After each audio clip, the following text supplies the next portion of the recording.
Finally Yelagiri trip is over. எல்லோரும் இப்போ கிளம்புறோம். ஒரு 1:00 1:30 அந்த டைம் கிளம்புறோம். கிளம்பி ஸ்ட்ரைட்டாக ஆம்பூரில் போய்ட்டு பிரியாணி சாப்பிட்டுட்டு அதுக்கப்புறம் திரும்பவும் ரைடு கண்டினியூ பண்ணலாம் அப்படின்ற மாதிரி ஒரு இது பேசிகிட்டு இருந்தோம். ஸோ நெக்ஸ்ட்டு நாங்கள் அந்த பிளானில் தான் இருக்கோம். இப்போ நம்ம பின்னாடி வர்றது பிரணீத், BMW பைக் வச்சுருக்கான். BCom corporate secretary student. நல்லாயிருக்கு, வண்டியே நல்லாயிருக்கு. அவங்க நல்லா அந்த ரைடிங் கியர்ஸ்லேருந்து எல்லாமே பக்காவாக யூஸ் பண்ணுற ஒரு பர்சன். இந்த டிரைவிங் பார்த்திங்கன்னா நான் முதல்ல இதிலே பார்த்திங்கன்னா அந்த வீடியோவிலே சொல்லிகிட்ருப்பேன். ஆக்சுவலாக எனக்கு ஹில்ஸ் அப்படிங்கிறது இதுதான் ஃபர்ஸ்ட் டைமு ஏறினதும் சரி இறங்குறதும். ஸோ எனக்கு இறங்குறதுக்கு முன்னாடி 1000 கேள்விகள் எல்லாத்தையும் கேட்டேன். எப்படிங்க இறங்கணும், என்ன பண்ணணும், கிளச்சை பிடிக்காதீங்க, அந்த கியர் வித் ஆக்சிலரேட்டர் த்ராட்லிங்லேயே போயிடுங்க, இறங்கிடுங்க. பிரேக்கும் அடிக்கடி பிடிக்க வேண்டாம், ஆக்சிலரேஷன் அண்ட் கியரை அந்த அந்த பிரேக்கிங்லேயே வந்துடுங்க, கிளச்சும் ரொம்ப பிடிக்க வேண்டாம் அப்படின்ற மாதிரி இன்ஸ்ட்ரக்ஷன் கொடுத்துருந்தாங்க. ஸோ இதை ஃபாலோ பண்ணேன். ப்ளஸ் நிறைய ஃப்ரெண்ட்ஸ்கிட்டையும் கேட்டேன். தம்பி ஏண்டா அப்புறம் இந்த ஒரு ஃபோட்டோ ஷூட் பண்ணுற மாதிரி ஒரு பிளேஸ் இருந்துச்சு. அந்த இடத்துல இருந்து கிளம்பிட்டோம். ஃபோட்டோஸ்லாம் எடுக்க வேண்டிய ஃபோட்டோஸ்லாம் எடுத்துகிட்டு நல்லா இருந்துச்சு. அந்த அந்த சைட் சீயிங் பார்த்திங்கன்னா அங்கே சூப்பராக இருக்குது. அந்த ஃபோட்டோஸ்க்கும் நல்லா ஆப்டாக இருக்குது அந்த இடம்.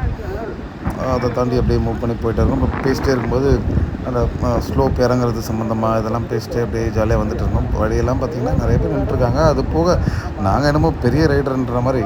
ஸோ எல்லோரும் எங்களுக்கு ஹாய் பாய் காமிக்கிறதா இருக்கட்டும், அவங்களோட கோப்ரோ எங்கள் பக்கம் திருப்புறதா இருக்கட்டும், இல்லை 360 வச்சுருக்காங்க அதை எங்கள் பக்கம் திருப்பி எங்களை காமிச்சு ஏதோ அவங்களோட சேனலுக்காக பேசுகிறதா இருக்கட்டும். ஸோ நல்லா இருந்துச்சு. இந்த பறந்து வரானே முருகா இல்லை, சம் டிரைவர்ஸ் வந்து ஆப்போசிட்டில் வரவங்களோ இல்லை பக்கத்தில் வரவங்கள பற்றி யோசிக்கிறதே கிடையாது. அவங்க ஒரு மாதிரி பயங்கரமான ரேசர் மாதிரி ஏறுறாங்க. நமக்கு அதெல்லாம் பார்த்தோன்னா பயமாக இருக்கும். So it's a new experience இல்லை.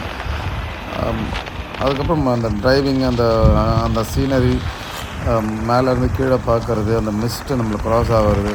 ஸோ நிறைய மங்கீஸ் இருக்குங்க.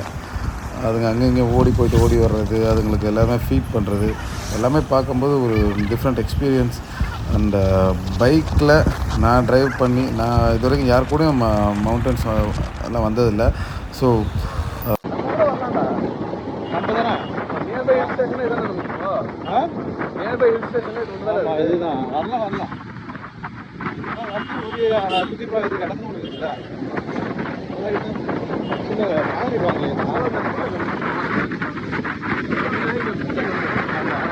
ஊட்டி கொடைக்கானல் மாதிரி நச்சரிக்கலாம் இல்லை, பிரச்சனை கிடையாது.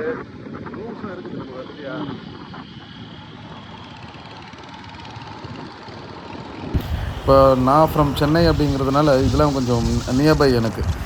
ஒரு 200 கிலோமீட்டர்ஸில் ஊட்டி கொடைக்கானல் இந்த மாதிரிலாம் வந்து நமக்கு தொந்தரவு பெருசாக கிடையாது. என்ன விஷயம்னா நம்ம பார்க்கிங் பிரச்சனை, இல்லை நிறைய க்ரௌட் இருக்கும் அப்படிங்கிற பிரச்சனை, ரூம்ஸ் கிடைக்கும்.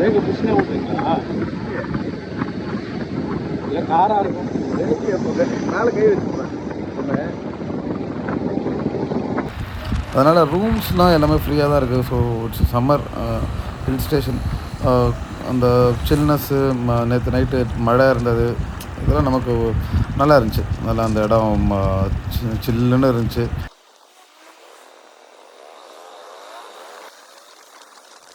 வீடியோ எடுக்கிறீங்க இறங்கல, அது வீடியோ போட்டு இறங்கணும்ல, இறங்க அதுக்கு அந்த வீடியோ ரிவர்ஸில் போட்டு விட்டு வேண்டியதானே.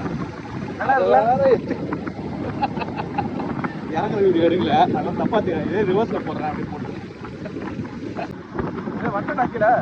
அப்பா ஃபைனலாக கீழே வந்துட்டோம்.